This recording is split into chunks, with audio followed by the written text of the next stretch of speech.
1305 হাওড়া অমৃতসর মেলে যাত্রা করলাম কাশ্মীরের উদ্দেশ্যে। এই কাশ্মীর ভ্রমণে দুই ভাগে ভিডিও করছি। প্রথম ভাগ অমৃতসরের স্বর্ণ মন্দির এবং ওয়াঘা বর্ডার এবং বৈষ্ণব দেবী। দ্বিতীয় ভাগে শ্রীনগর এবং পাহেলগাঁও।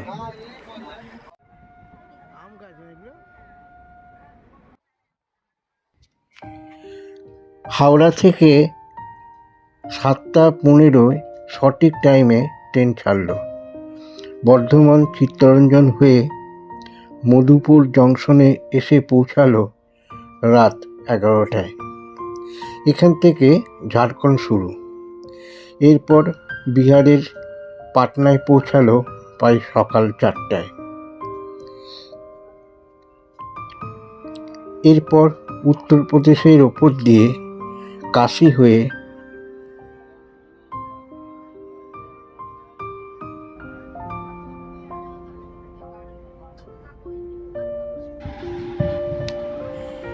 এরপর বেনারসে পৌঁছালাম সকাল 10টার সময়।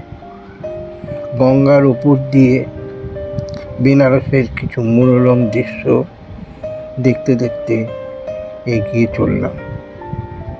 বেশ ভালো লাগছিল। এক মনোরম দৃশ্য, গঙ্গার ধারে মন্দির।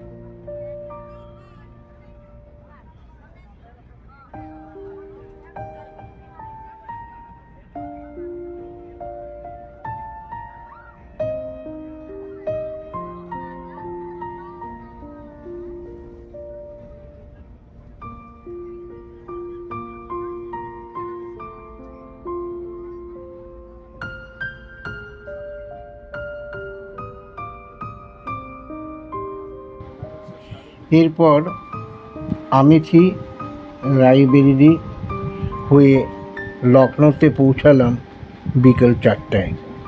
এরপর পাঞ্জাবের আম্বেলা, লুধিয়ানা, জলন্ধর হয়ে অমৃতসরে পৌঁছালাম প্রায় 10টায়।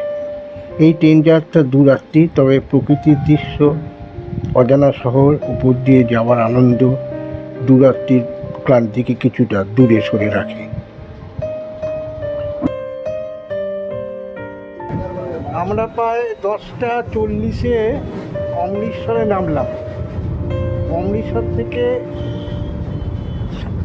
প্ল্যাটফর্মে নামার পর সামনের দিকে এগিয়ে গিয়ে একটা ব্রিজ আছে, সেই ব্রিজটা ক্রস করে ওখান থেকে অটো ধরলাম।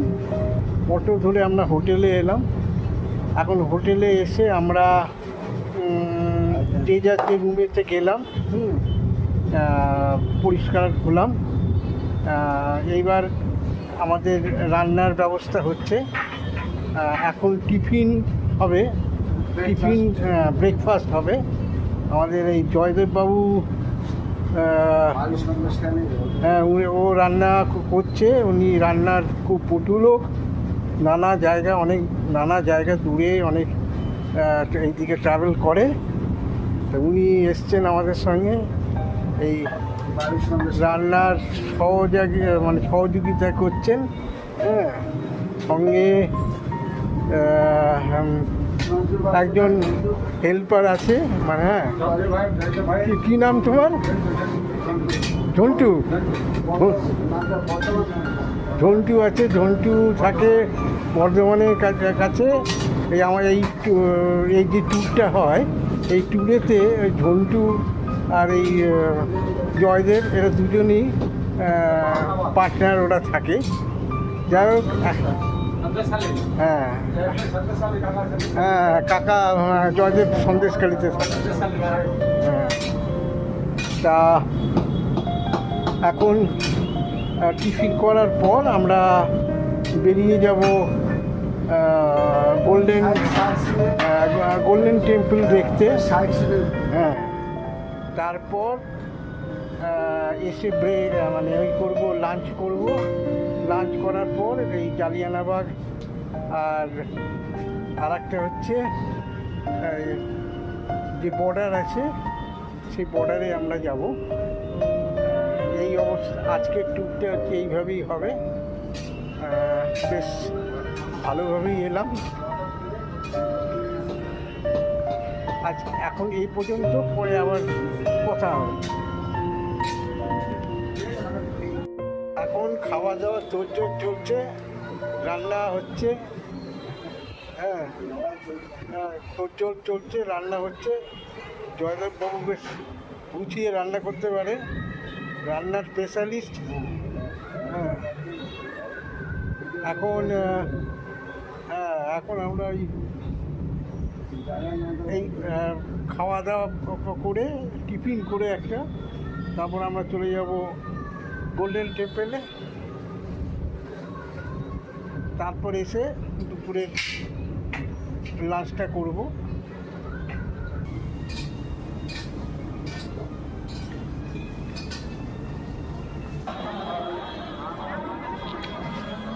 এবার স্বর্ণ মন্দিরে প্রবেশ করলাম। এটি শিখ ধর্মের বিখ্যাত আধ্যাত্মিক স্থান। মন্দিরের জায়গায় মানস্য সৃষ্টি পুলটি 1577 সালে চতুর্থ শিখ গুরু রামদাস দ্বারা সম্পন্ন হয়েছিল।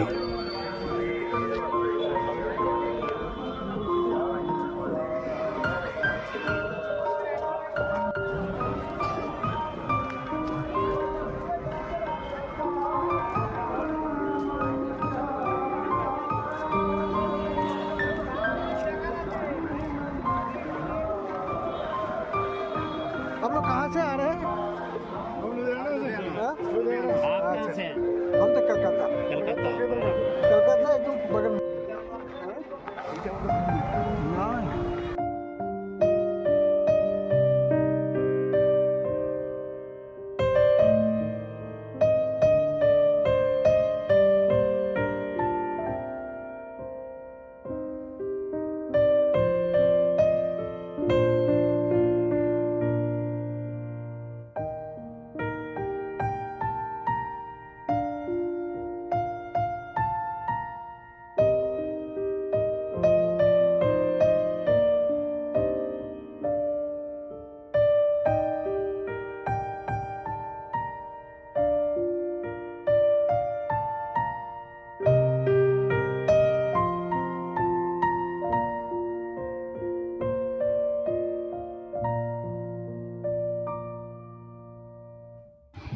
এখন অমৃতসরের গোল্ডেন টেম্পল দেখছি।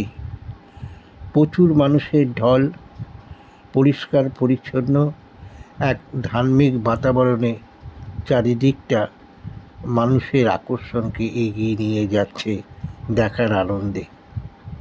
আমরা দেখছি, উপভোগ করছি, শুনেছি, আজ নিজের চাক্ষুষে দেখছি। অপূর্ব দৃশ্য।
গোল্ডেন টেম্পল থেকে ফিরে দুপুরে লাঞ্চ করে আমরা বেরিয়ে পড়লাম ওয়াঘা বর্ডারের দিকে।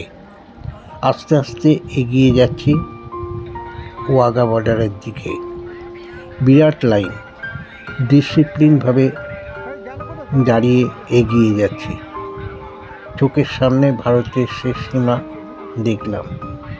ওপারে পাকিস্তান, এপারে সুসজ্জিত বিএসএফের আমাদের সীমানার দিকে তীক্ষ্ণ নজর দিয়ে আমাদেরকে সুরক্ষিত রাখছে। সেলুট তোমাদের। এরপর অনুষ্ঠান দেখে মন ভরিয়ে নিলাম। অপূর্ব দৃশ্য। এখন ওয়াঘা বর্ডারের কাছে এসছি, এবার লাইনে দাঁড়িয়েছি। এবারে এখানেই ভারত আর পাকিস্তানের বর্ডার।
ওয়াঘা বর্ডার থেকে ফিরে রাতে ডিনারের পর পরের দিন সকালে রওনা দিলাম ট্রেনে করে জম্মুর উদ্দেশ্যে। জম্মু স্টেশনের কাছেই আমাদের এই গাড়ি অপেক্ষা করছিল। এই গাড়ি করে আমরা 8 দিন ধরে কাশ্মীর ভ্রমণ করব, মানে পেহেলগাঁও, শ্রীনগর ঘুরব। তা এখন আমরা জম্মুতে গাড়ি নিয়ে প্রথমে যাচ্ছি বৈষ্ণব দেবী দিকে। সন্ধ্যাতেই বৈষ্ণব দেবী মন্দিরের পাহাড়ের নিচে পৌঁছালাম। এখন দেখছি পাহাড়ের ওপরের দৃশ্য। রাতের দিকে বৈষ্ণব দেবী মন্দির পাহাড়ের উপরে দেখা যাচ্ছে। এখন শুধু মন্দিরের সেই আলোগুলো দেখতে পাচ্ছি। আমরা পাহাড়ের নিচেই রয়েছি। এই রাস্তা দিয়েই পাহাড়ে বৈষ্ণব দেবীর মন্দিরেতে উঠতে হয়, হেঁটে অথবা ঘোড়ায় চড়ে। এইখান থেকেই বৈষ্ণব দেবী যাবার জন্য পায়ে হেঁটে অথবা ঘোড়ায় মন্দিরে যেতে হবে। সেই রাস্তার কাছেই আমরা দাঁড়িয়ে আছি। কাশ্মীর ভ্রমণ প্রথম পার্ট শেষ করলাম। পরবর্তী সময়ে দ্বিতীয় পার্ট নিয়ে আসছি। সেখানে শ্রীনগর, ডাল লেক, মুঘল গার্ডেন এবং সোনমার্গ, গুলমার্গ, পেহেলগাঁওয়ের সাইট সিন ইত্যাদি নিয়ে আসছি। ভিডিওটা ভালো লাগলে লাইক করুন এবং সাবস্ক্রাইব করে আমাকে এই 68 বছর বয়সে আমাকে প্রেরণা দিন আরও ভিডিও করার জন্য। নমস্কার।